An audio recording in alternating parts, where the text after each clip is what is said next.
Hello, everyone, and welcome to the 6th episode of the B&E podcast. I'm Bryce, and as always, I'm joined by Evan. Today, we have a very special guest. He's the founder of Phenom Media and Colon Sports himself, one of my good camp friends. Please welcome in Cole Nevins. Pleasure to be on the show with you guys. Really looking forward to this. Bryce has been in touch with me since the start, and Good to see you, here man. we are. Good to finally talk. I feel like, Bryce has talked about you and your Phenom Media, which we'll get to in a second, a lot. So now you're finally on the show, and we're going to get to talk to you about that and talk to you about just the sports world right now. Yeah, the remains of it. I mean, exactly. We'll see what happens. I'll give my opinion off the bat. I wouldn't say remains. I would say the building blocks of how the new sports world's going to look.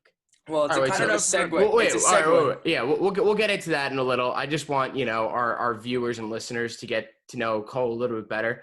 So a lot of people don't know this, but you started, your sports media career at a very young age. So can you just, talk about that and how you really got into it? Yeah, I'll give the rundown. So if you want me to keep this, short and sweet, when I was younger, I'd wake up in the morning, classic, go and watch SportsCenter, whatever. And this is what 7 or 8 years old, and I'd go and blabber off everything to my dad, and he doesn't care. He's not a big sports fan at all. And he's like, dude, you're wasting your time doing this all right now. Like, put something to use, which is, the motto of this entire thing. Take advantage of your talents. So I started some free sports blog on WordPress, and every morning I'd wake up, whatever the hell I had, iTouch, iPad, whatever. I'd write a quick article. I mean, who knows how good it was, but I'd watch SportsCenter for an hour, and I'd kind of take some notes and write it. And then eventually I understood the business of the sports media platform, got into Instagram, started making some easy graphics. His dog's in the got back. Pup in the background. What's up, man? So, you dip my feet into Instagram, and then fast forward to freshman year of high school, which was last year for myself, started my own podcast, had Bryce on for a ton of episodes. He's our favorite guest on the Colon Sports Show, the original. Worked for the school radio. I know you guys had experience with that too. Mm-hmm. Very fun doing that as well.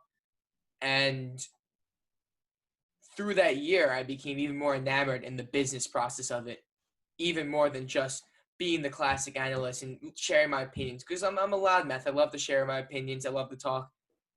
But I found this passion for the business side of it, and realized I'm like, look, there is so much potential for all these kids, just like the three of us, who love to share their opinions, and it's like they're putting it all to waste because not every kid's going to start his individual sports blog.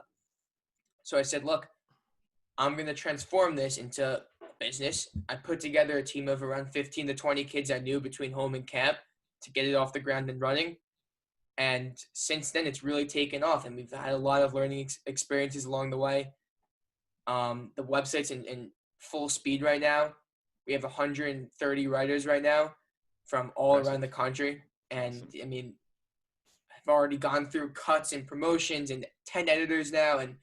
And the best thing about all of this that's really developed that I never expected was we used all these group chats and Instagram DM to organize just all the information.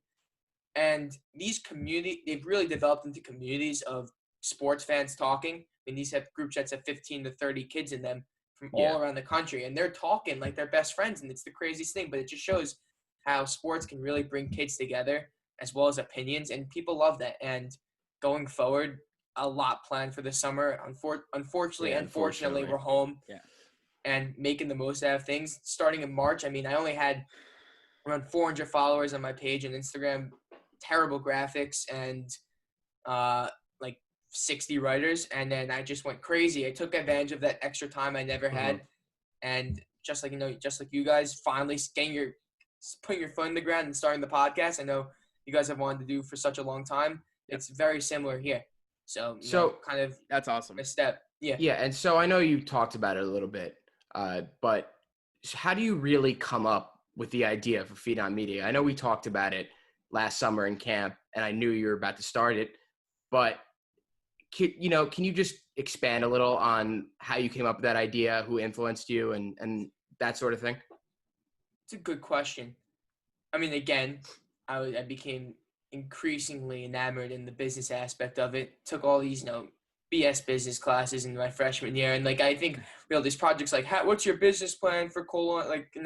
Cole on sports? How are you going to make it into a business? And I'm like, but then I'm seeing all these kids in this Instagram community of all these pages, and these kids just love to share their opinions. They're so passionate about it. They'll do anything to put something on a resume, and eventually, which is the goal more than anything with college, including myself, is making this a profession for themselves, getting content to their name. I mean, I always give this analogy of two kids walk into ESPN wanting an internship or a job. Here's one kid, he's been doing podcasts and writing articles for 4 years now. Yeah. And even another kid's like, yeah, I'd love to be a sportscaster when I'm older. Like, I mean, you take the kid with the experience, exactly. Yeah. So this is really cool, and I'm explained to the kids from the get-go that this is not just, you know, oh yeah, I wrote articles for Phenom Media on my college resume. No, like this is like getting your reps in, and it's the most important thing in terms of all sports media. It's getting reps, and this is perfect. Yeah. It's a perfect platform.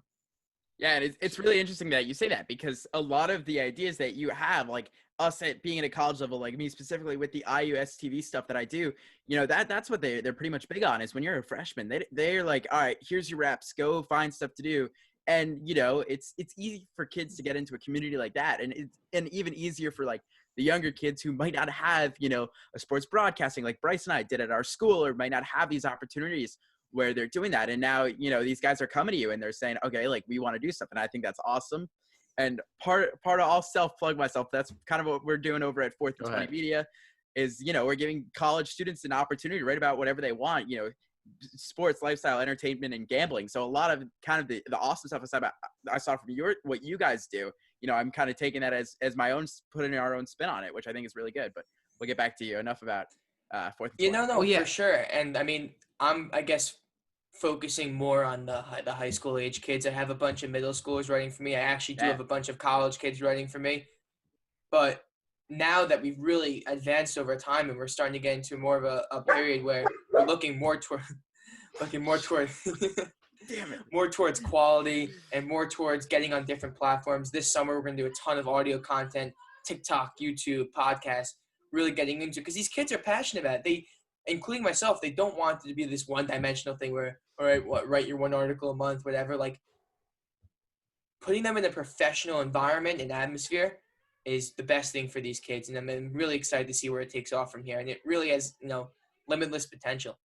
Yeah, and I think giving these kids a platform and an opportunity to share their ideas and whatever they think is important with hundreds of people that read your website is the perfect thing. Because for you know, and speaking for me and Evan on our behalf, it would have been great to have been able to start writing in 8th grade, 9th grade, 10th grade. We really got into it, I mean, a little late, you know, considering the fact that we really started doing a lot of stuff in 10th and 11th grade. It's great that you have kids working for you that are in middle school and in the early stages of high school. And Evan, I know he just said it, but he's trying to do the same thing. I think this, you know, the whole idea of creating a media company to give other people a platform is just a perfect, great idea. And I'm glad that you got into that. And I'm glad that my advice, you know, worked out, because I gave you that idea, right? Yeah, but you don't have any share in the company, just for the FYI. I didn't need one. I was fine. I was offered the editor job, and I really have time for that. Yeah.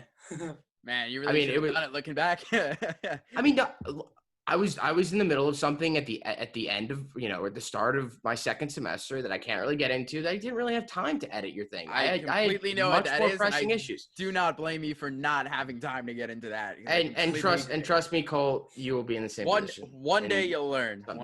Someday. All right, so let's segue into what we wanted to talk about in this episode. So obviously sports are returning at the end of the month. And Cole, I talked to you a little bit about this, but I know that you're interested in talking about how the importance of each sport coming back. So I'd like to start it off with my favorite sport, basketball. What do you think is the importance behind basketball returning in late July? The importance of basketball. Well, I'll start off by this. I mean, we've seen the increasing numbers in terms of COVID cases in Florida, a very interesting situation there. And it went from one of those things where, I mean, fast forward a month or 2 months ago, and you have all those Florida people bragging how their life is perfect right now, and they're going and playing baseball and everything, and, you know, life is great. And the roles are really reversed.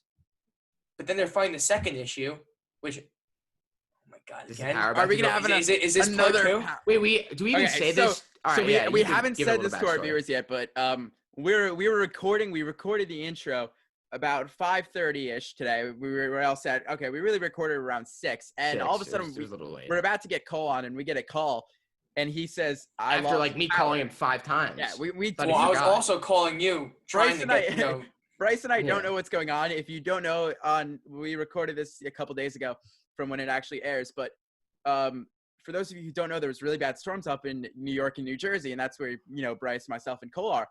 And all of a sudden, he calls us and he's like, "Yeah, the power is out. Like, I can't record." So we're looking at each other. We're like, "Ah, shit!" Like we all had. Well, So at the same time, I think Fucking the mess. text that failed to go through the Bryce, I'll try to read it or whatever.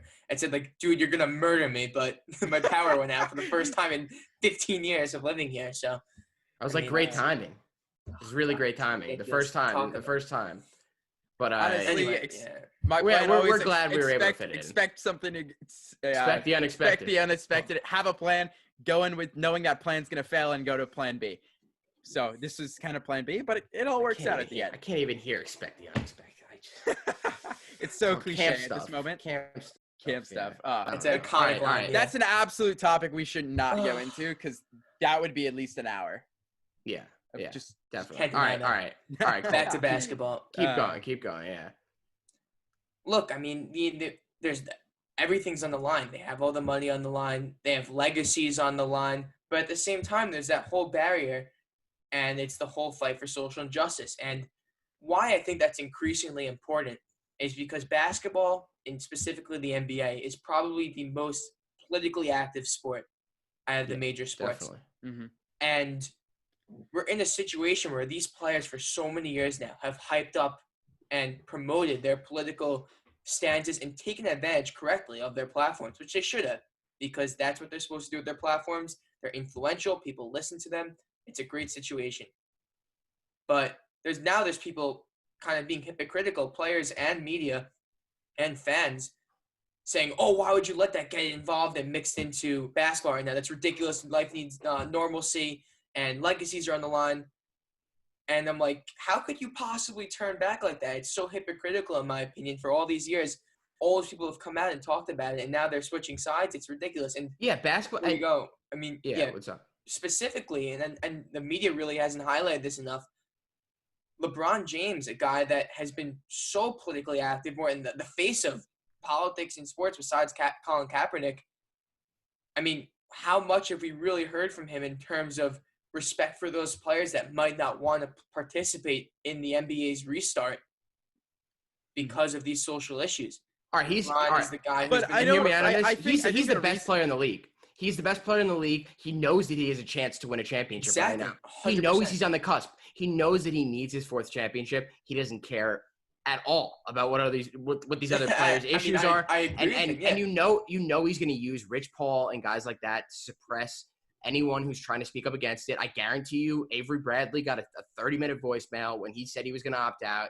I guarantee you that if anyone else in the Lakers, and hopefully not, because I'm not a big LeBron James fan, but I'd like to see him win his 4th championship. But I guarantee you, if anyone else opts out on that team, they will be receiving a lengthy text, call, or email, because for a fact LeBron James wants this. I mean, listen, he's the most influential player in the league. He's going to make sure that everyone falls in line and everyone participates in the season because he wants a full season. He's the poster boy. He's the poster, player for this league right now.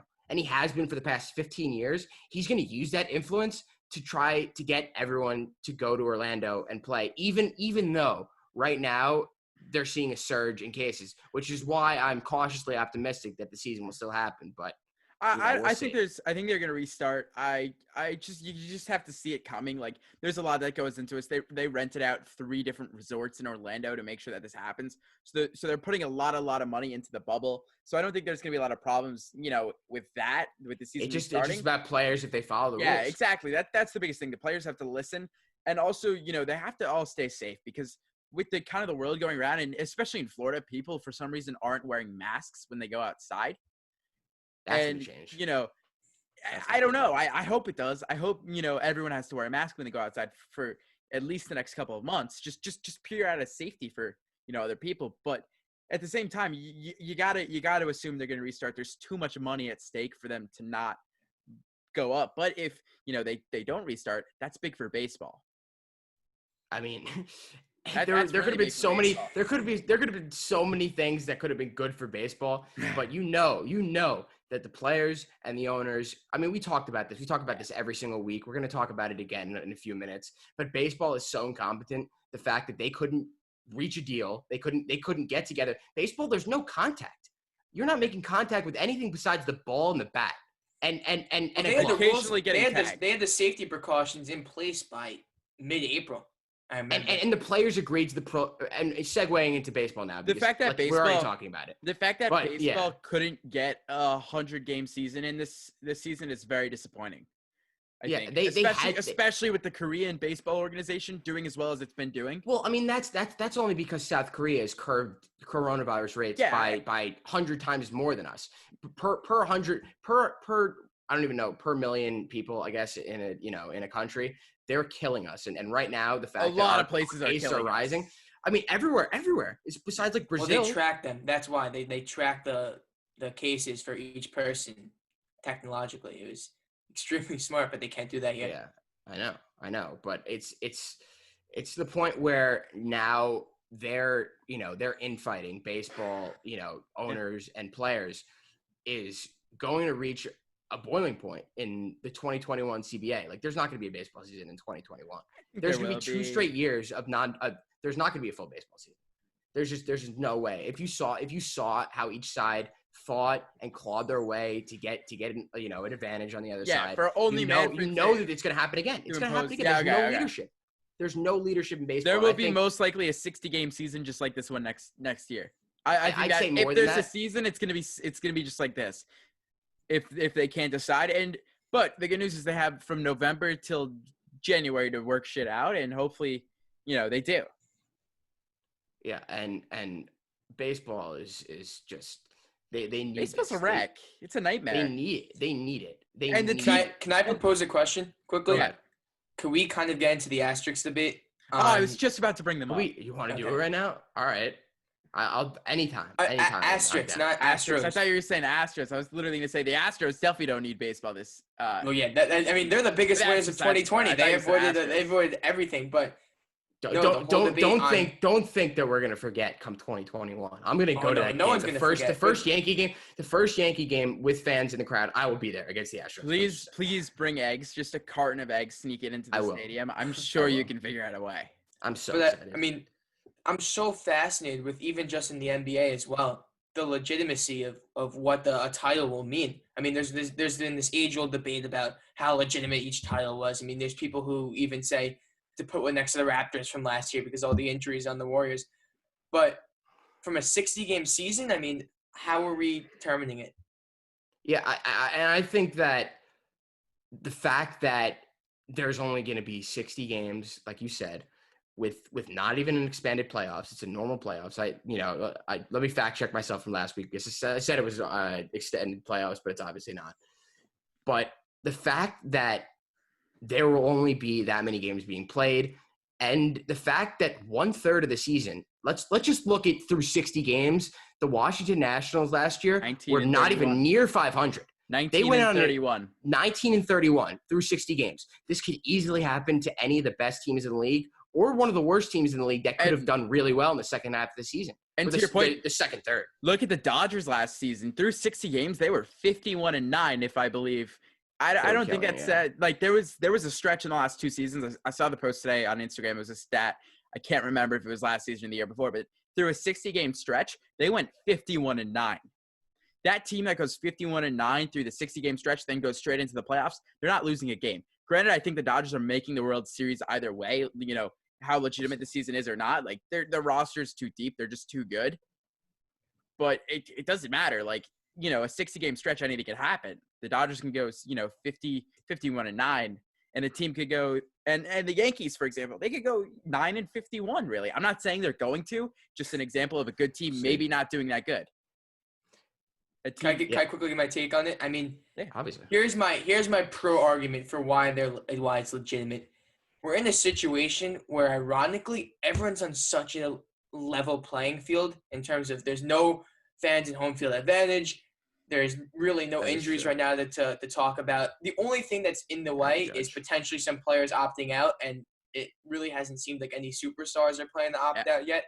But in any sports, between the MLB and the NBA, I mean, this is a very level, fair situation in a way because everyone is suffering from the same shitty situation. That's the reality of it. I mean, it's sure, one of those things. Sure, but the winner either way is going to be illegitimate, and other teams and other fans are going to question the legitimacy of the team who wins. Yeah, they might be illegitimate, but if you look David Ross came out yesterday saying if there's a trophy, I want it. That doesn't mean teams just because it's illegitimate. No, I'm not saying that. I'm not saying that. For the trophy. Teams are obviously going to try their hardest. They're going to come together, do exactly what they do every other year, try to push towards a championship. But I'm saying other fans that are going to be salty about their team losing are going to question the legitimacy of a team who wins. I don't think especially the Yankees. Fans, I'm just saying, as a Yankees fan. Well, yeah, the Yankees. Like, if we win, we're we go on Twitter, 28 championships. I'm not one of those people, but I'm just saying, if it's not even an if and when. It's just a when. If the Yankees win, it's going to be 28 championship, 28 championship. People are going to be like, oh no, 27 with an asterisk, and I don't want to hear that. People don't question. If anyone else wins, they win. The last time the MLB had a shortened season, the Braves won the World Series. People don't question that. People, I don't hear that often. You don't hear it that often anymore. Then it wasn't 60 games. It wasn't 60 games. I think it was definitely like 100-ish games, but I think it was 110. In theory, the last about 60 games are the most important 60 games that you play in a baseball season. Because to the Nationals' point, you start off like shit, you can easily rebound. Those 60 games, that's a sprint. That's the most important, sprint. The last 2 months are the biggest baseball months in the entire season. What happens in March could mean jack shit in come November. The Mariners went 13-2 to start last season. They finished last in their division. I mean, that's so. I'm a huge Mets fan. I see that roller coaster every single Bobby year. Bonilla Day. Yes. Thank you, but I actually remember today that it's the reason why we have David Wright. I heard that too, but how many championships, how many pennants did you guys win with David Wright? How many injuries did David Wright? No, you guys won one in 2015, and he wasn't a top 10 player on that team. He was like an advisor. He was play. Yeah, he totally played. Yeah, but he didn't play. He had a home run in the World Series. Yeah, that was his only home run. Yeah, it was probably. It was literally like that was a fun team though. But regardless, every single year it's the same shit with the Mets. I mean, they'll start off like 10, 11 they always and do 1. well. You guys have a chance. I think we're actually we're the best opening day team by like a massive margin in MLB history. And then it just goes up, and then it's just it's a huge hole, and then we make some good moves at the trade deadline. It goes right back up again. It's crazy. I mean. I mean, but they need all that time to kind of compress everything together. Now I'm questioning it. Well, and also, Evan, just going off your point where you said that, the last 60 games are the most important games of the season. But that's after already playing 102 games before that. They're already on a roll. They're already in the zone that they they have a routine. They understand what's going on. They travel. They're set basically. And over time, teams come together. So over a 60-game season, that's not after 100 games have already been played. So that's why I'm saying that teams are going to have to start from scratch. They're going to show up for spring training in a couple of days. They're going to say hi to everyone else. They're good to see you. How have you been?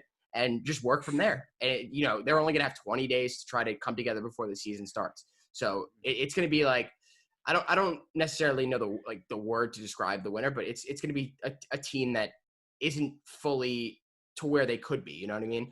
I'm just saying over 162. Yeah, they're not their best. So but again, it's the team that took the best. It's the team that took the best advantage of the situation that they were in. And I think such a level playing field. I think teams that don't have a lot of good what's the word I'm looking for? Good chemistry. Thank you. I think it's gonna be those teams that are gonna hurt a lot. You have some you could claim that there's chemistry for some teams, but it's the teams that have been playing together for a while. That if you look at it, those are the teams that are probably going to be best set. The Dodgers, most of that team is intact, plus adding 2 superstars. The Yankees, most of that team's intact. The Cubs, for example, most of that team has been the same relatively since 2016, though. Their core hasn't changed. So, and a shortened season might help their older side pitchers.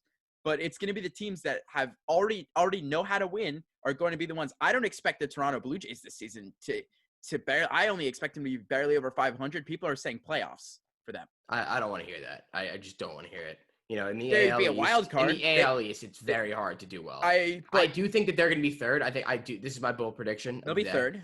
That Boston's going to be 4 and Tampa's going to be 2. And Baltimore's always last. Baltimore. No one's questioning what Baltimore's going to do. The Yankees won like 20 games.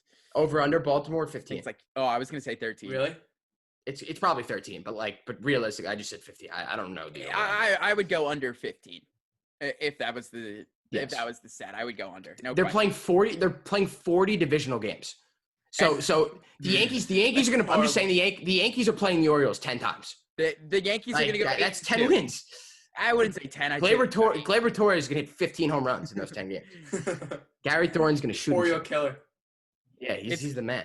But that's my point, is that the teams that already have the prior chemistry that they've built up over the past couple of years are going to be good. A team like the Nationals, who didn't have a lot of chemistry and then lost their all-star, they're like the face of their franchise. They had time to develop and time to kick it into gear. And that season, without that time to that extra 100 games to kick it into gear, you're not going to see a team like that who's going to start off bad make the playoffs.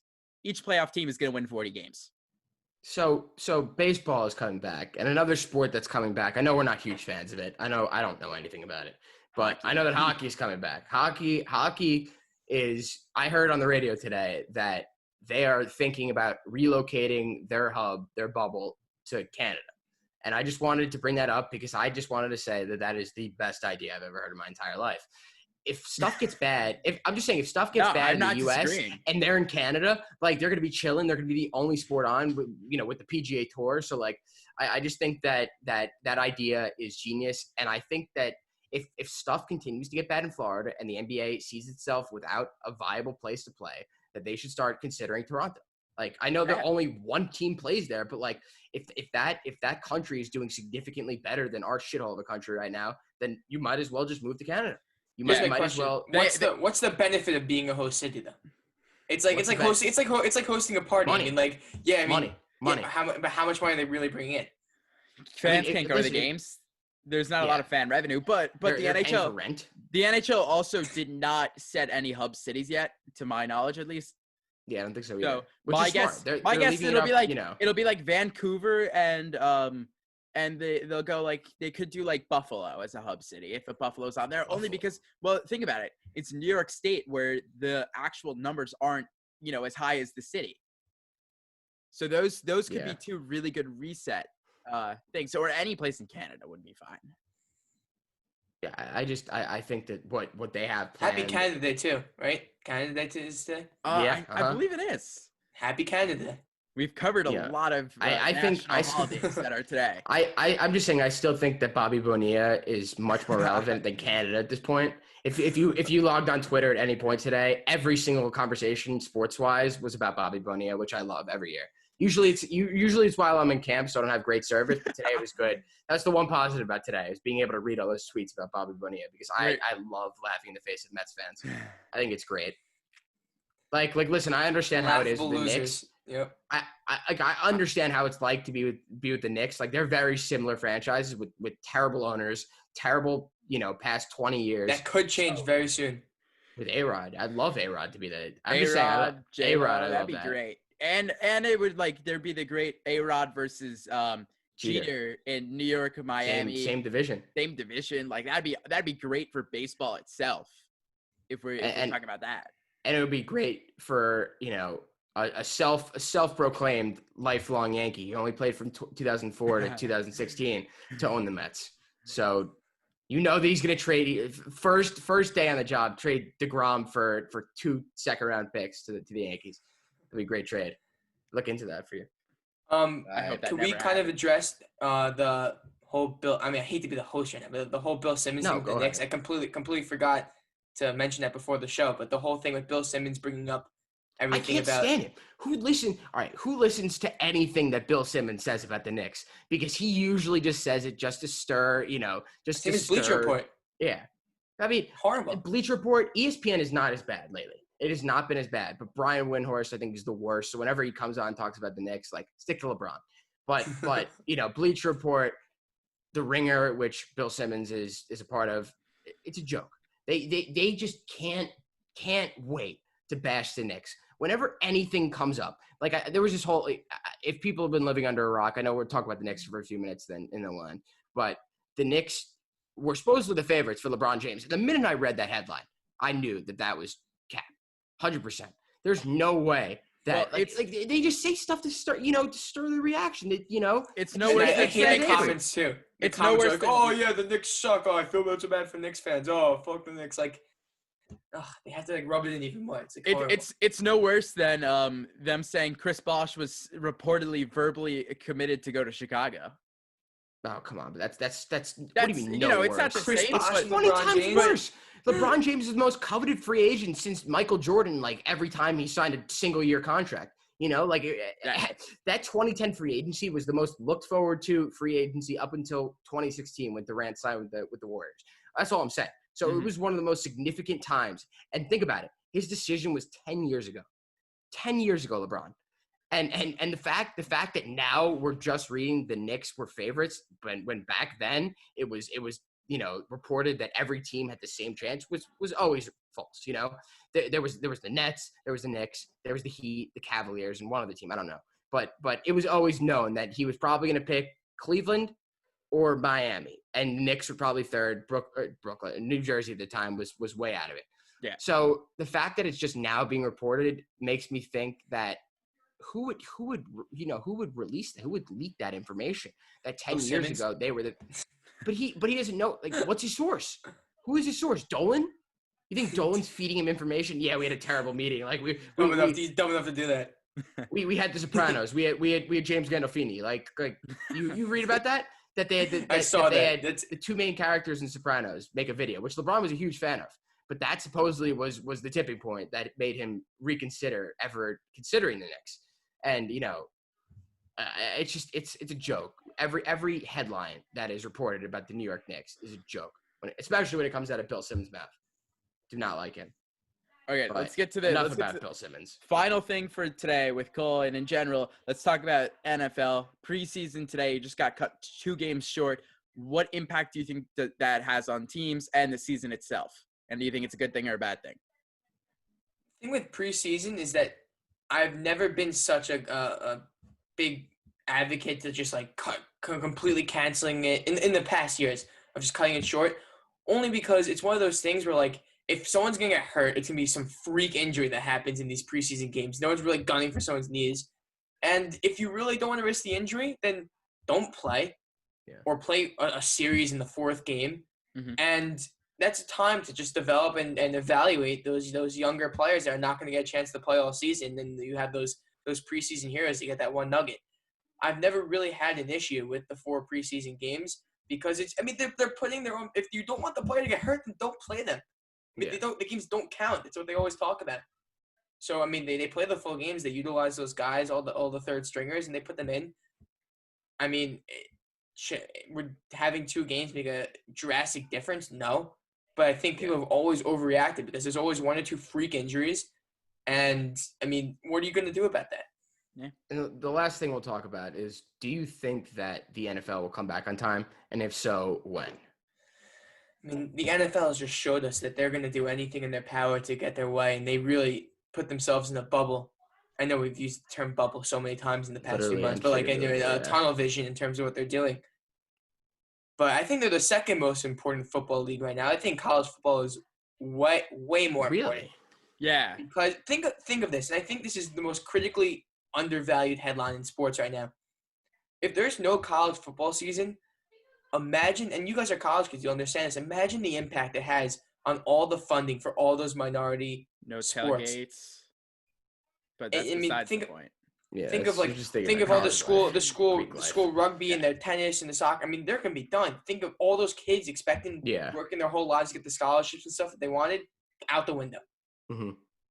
Yeah, that's absolutely right, because you get ticket revenue, parking revenue for the tailgates, day pass, night pass, whatever time the game is. Plus on top of that, you have your concession stands. There's a whole lot, and then what we were just talking about.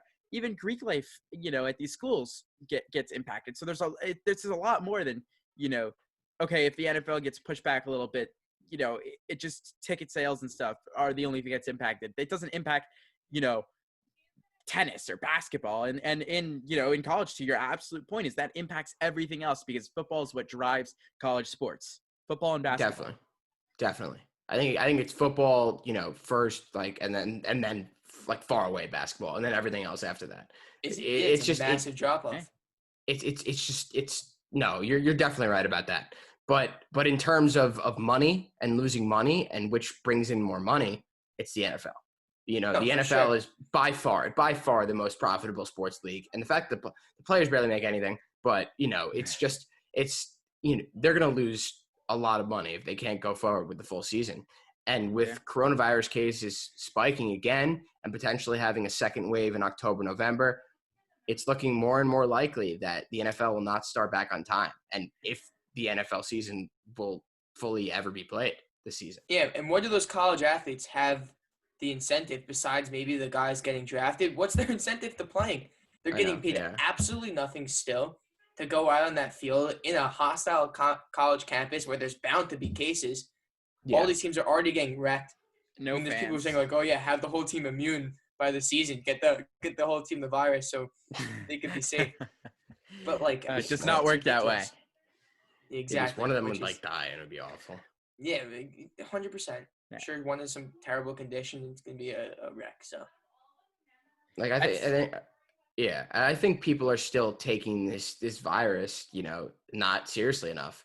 People are still looking at it and seeing it as just a thing. It's not. It's more than that. This is like a new way of life. Please. The fact that this came in and just everything is affected now. Obviously, it's something. It's not just governors, locking down their states. It's people dying. It's numbers. It's figures on a graph. The fact that people are and people dying and people that get it are skyrocketing, and it's a real thing, and it's affecting everything. And sports are not going to be the same for the foreseeable future. I think 5 years. It's going to be 5 years to be what it was. No. Yeah, it very well could be. Well, what it was? I mean, where we were able to go, to a stadium and not give a crap who we're next to. You're meaning attendance. Okay. Yeah. Yes. Attendance, everywhere. Everything to go back to the way it parties. Was. Not just bars and parties, but just that's in general. But that's being a part of indoors. Sports. That's being next to people. That's being not concerned with if the guy next to you has it or if the woman next to you could have had it. And could get it.